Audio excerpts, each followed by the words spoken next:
This is a download from BFM 89.9, the business station.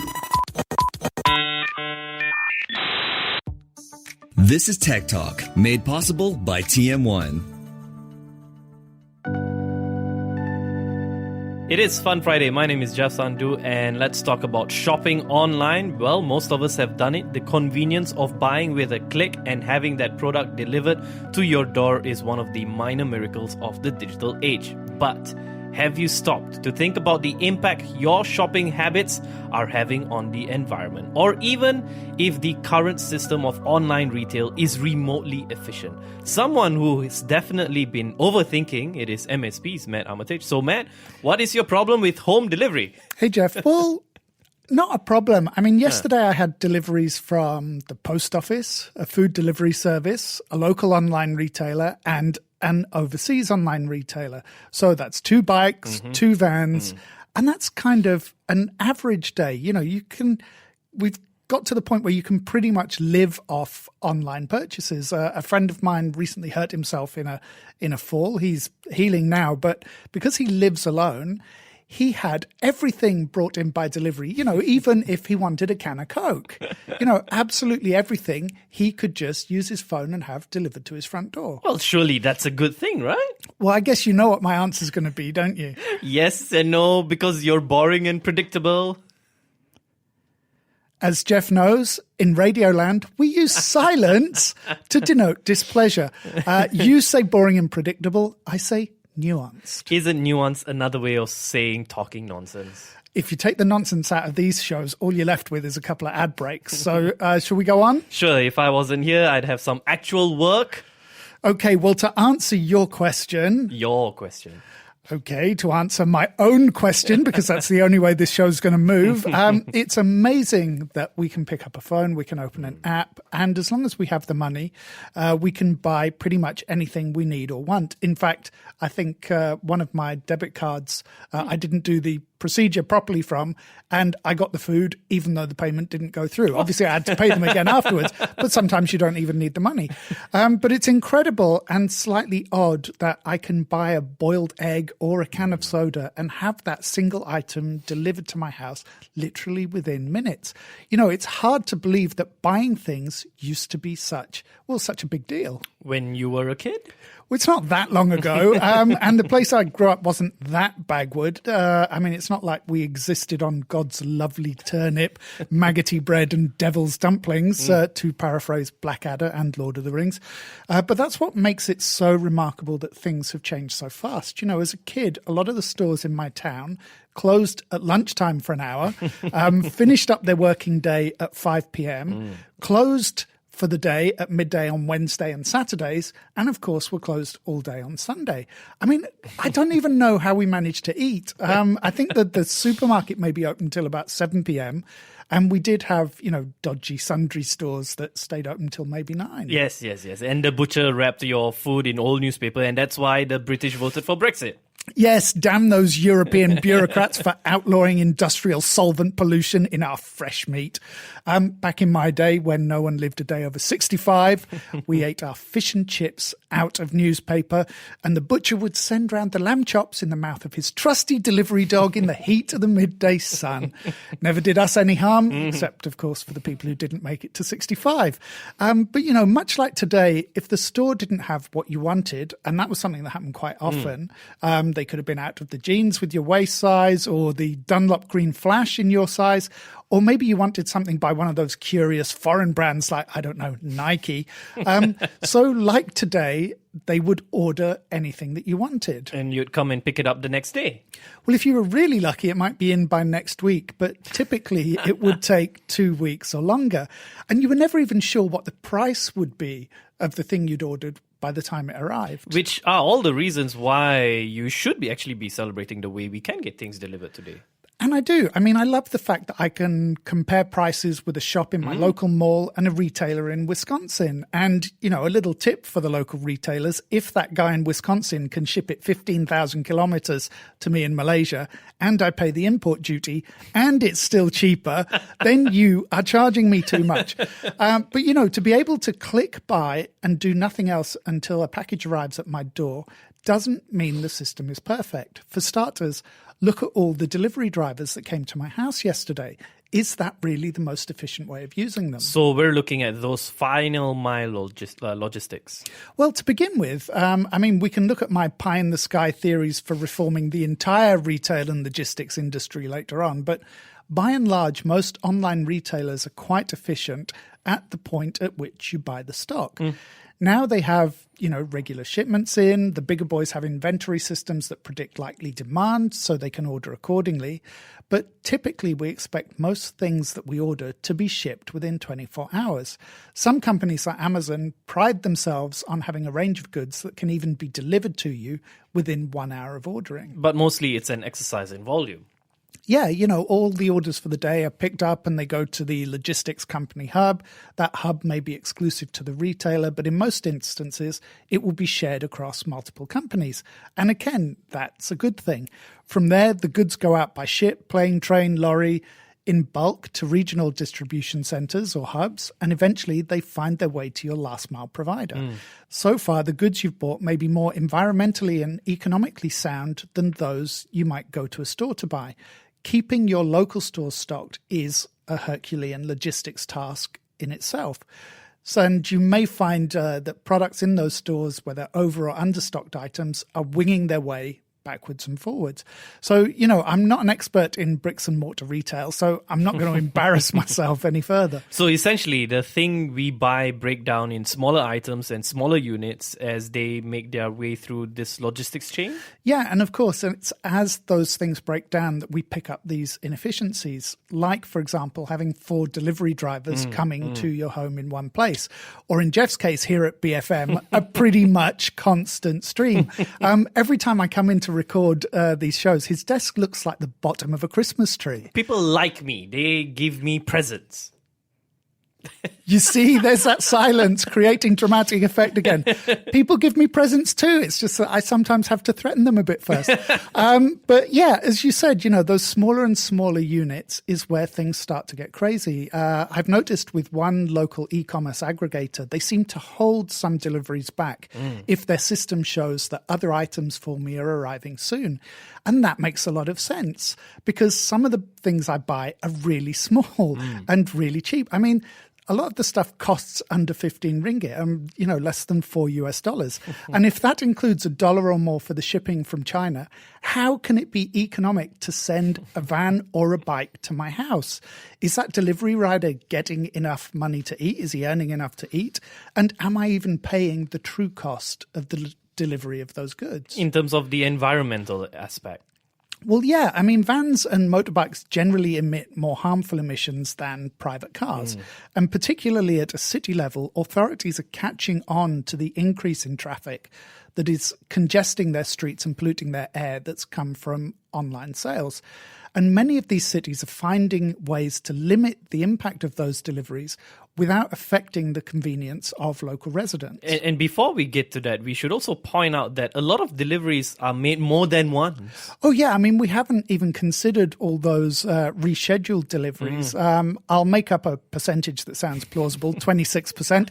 26% of all non-food deliveries cannot be completed on the first attempt. As I said, it's not 26%, but, for the sake of the show, it's 26%. So they either stay in the delivery van or they're driven back to the depot, reprocessed and rescheduled.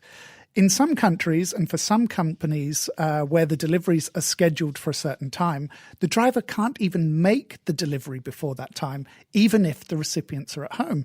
I was visiting my mum a few years ago and I'd ordered something from a well-known online retailer. The driver arrived 15 minutes early and he had to sit in his cab outside the house until the allotted time because, as he showed me, his scanner wouldn't actually process the item. Did you offer him a cup of tea? Of course, I'm English. That's what we do in all social situations, ranging from being run over or accidentally shot on a pheasant shoot to discovering an adulterer in the house. And equally Englishly, he turned me down because he had a flask of tea in his cab. And I think he actually offered me a cup of his tea, which I turned down because I had a pot in my house. Right. Anyway, I think you get the point. But what a waste of his time, much like the last 30 seconds, especially as many of these drivers are actually self-employed and actually get paid by the job. So there are a lot of inefficiencies in the system that could be smoothed over. Yeah, you know, a lot of the things we see as customer service positives also have these negative environmental and logistical aspects. We love the fact that a lot of online sellers give us easy returns, and very often they even pay for the return shipping. In fact, for some of the subscription services, especially the fashion retailers that curate your look, they'll send you a box of clothes every month and they charge you for what you don't return by a given date. So returns are actually built into the business model. In the UK, I think it's actually, and this is a proper statistic, around 25% of goods bought online, that is 1 in 4, are exchanged or returned. And the impact of that is not the same as trying something on in a changing room and deciding that you don't want to buy it.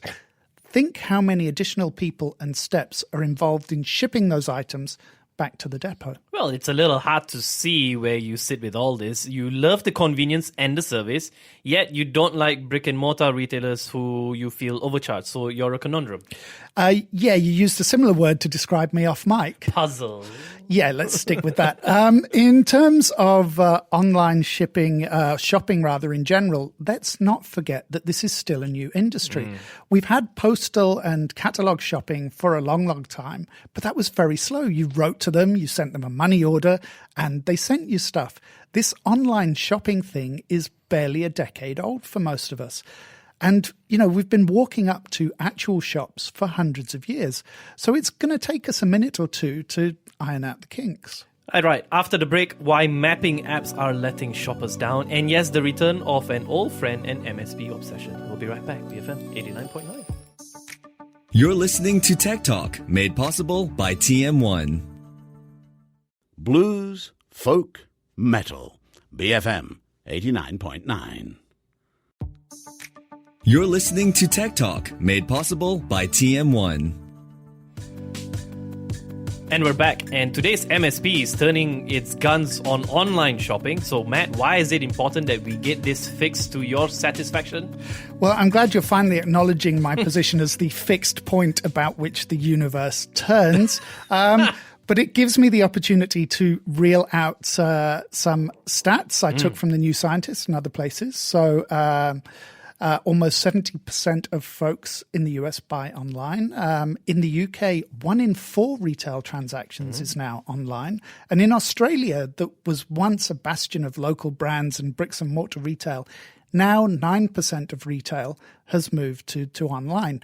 We know that Southeast Asia has been slower to respond to this growing trend, partly because of lower incomes, partly because of payment methods, but also because of trust in retailers and trust in shippers. But these issues seem to have been largely resolved, and although online retail is still comparatively small in the region, Southeast Asia is rapidly catching up. All right, and what does mapping apps got to do with all of this? Aren't drivers using Waze? Well, before the break, I mentioned one retail and logistics company that seems to collect my orders if they're, only a day or two in between. That's a good first step. Usually I'm not in a desperate hurry for replacement razor blades or cat beds. I can wait, a day or two. But yes, some logistics companies are using route mapping software that is either an older generation or it's geared towards volume delivery rather than these house-to-house deliveries that we now see. So their traffic monitoring systems may not be as accurate, or they may not be as flexible to current situations as the consumer-grade software that we use, like Waze and Google Maps. And Apple Maps? And there's that silence again. No, that's fine. Experienced drivers know to plan their own routes. One study in the UK found that this kind of aggressive route planning by the driver can actually reduce both distances traveled in a day and time spent on each delivery by well over 30%. And that's a major reduction. But this is where you get the collision of gig economy and online retail. Some, but not all, online retailers and e-commerce platforms employ casual and self-employed drivers, so the turnover tends to be high. And inexperienced drivers and riders are more likely to follow the route that the company gives them with the supplied app rather than planning for themselves. So what's holding them up? Well, in most countries, congestion and, of course, parking. If you're delivering to suburban areas, then parking probably won't be a problem. You can just roll up outside a house, toot the horn, and out come the recipients. But in cities, you have to find somewhere to park. That software may not tell you the exact place to drop packages off as well. Some buildings and offices insist on deliveries around the back and not through the front door. Other buildings require you to register.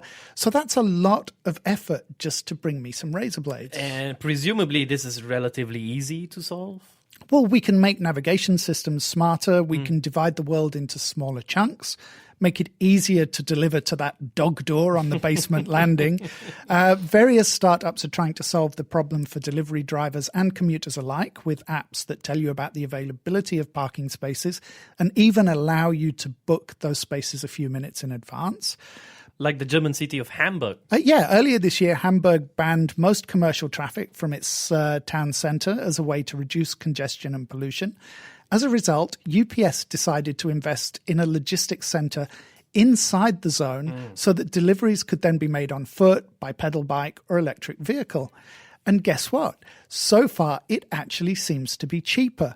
But that's the thing with logistics. It's incredibly complex. It's not something a big firm like UPS wants to experiment with unless regulators force it to, because mistakes would be incredibly costly. And when you have something so vast and interconnected, you're not going to try and fix what isn't actually broken, even if there are some potential gains or efficiencies to be had.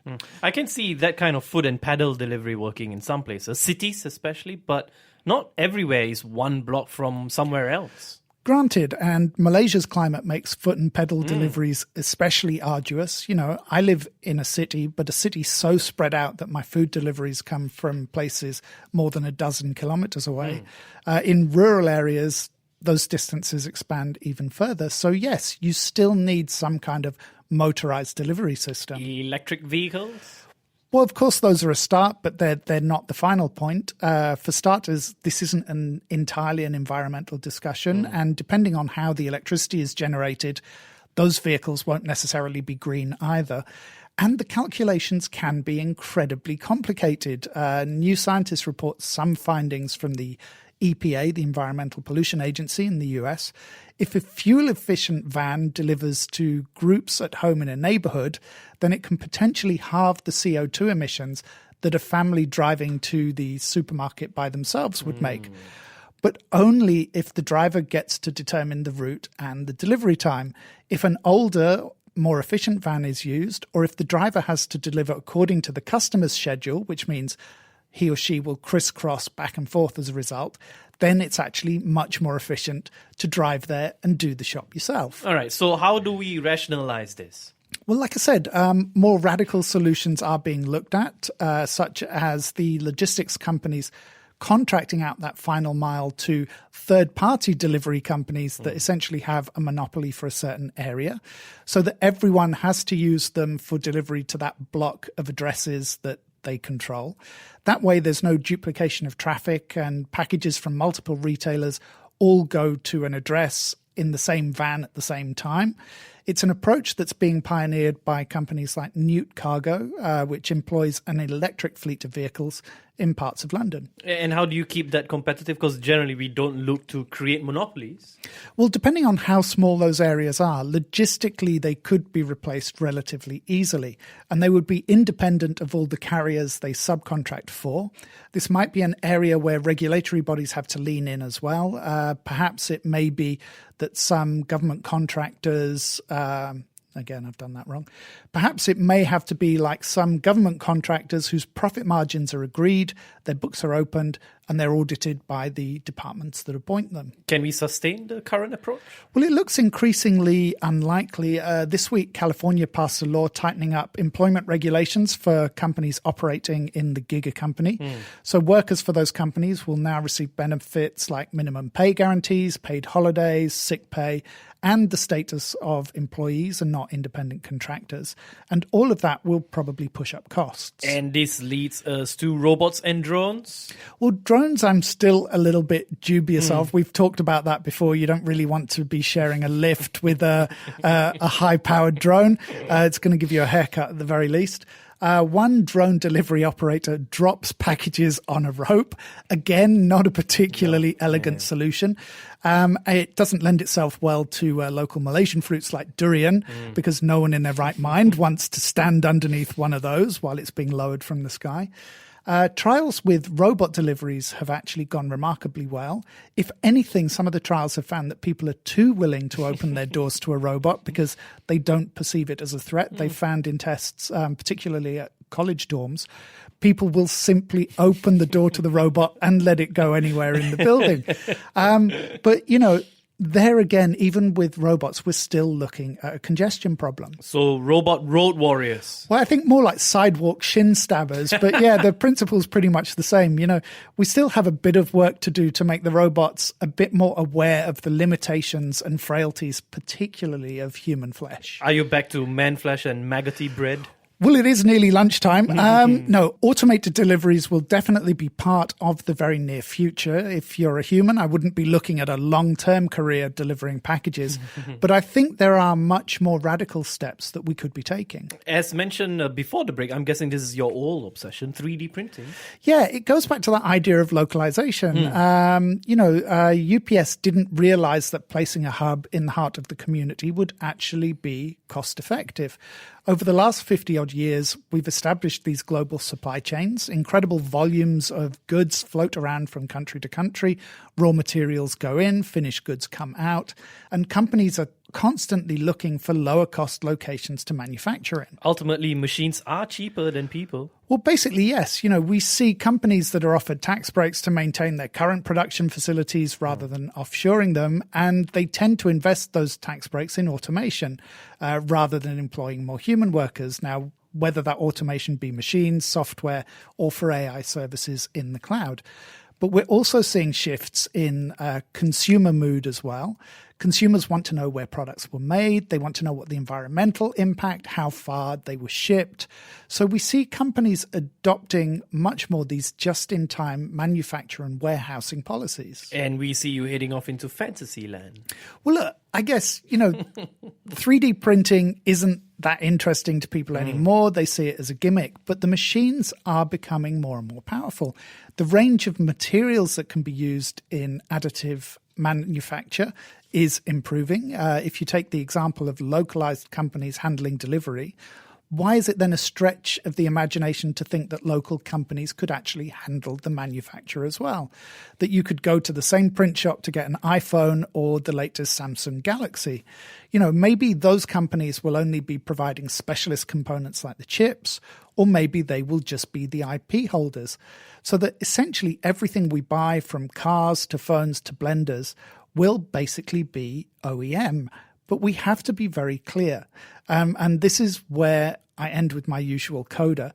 If we want this hyperlocal future, it's something we're going to have to demand. We have to convince companies to shape their future to our vision, in the same way that Hamburg had to convince UPS of the benefits of changing its business model. There you have it. As soon as we have something great, like, just a single click of a button and something arrives to the doorstep, Matt takes away that happiness with a click of a button as well.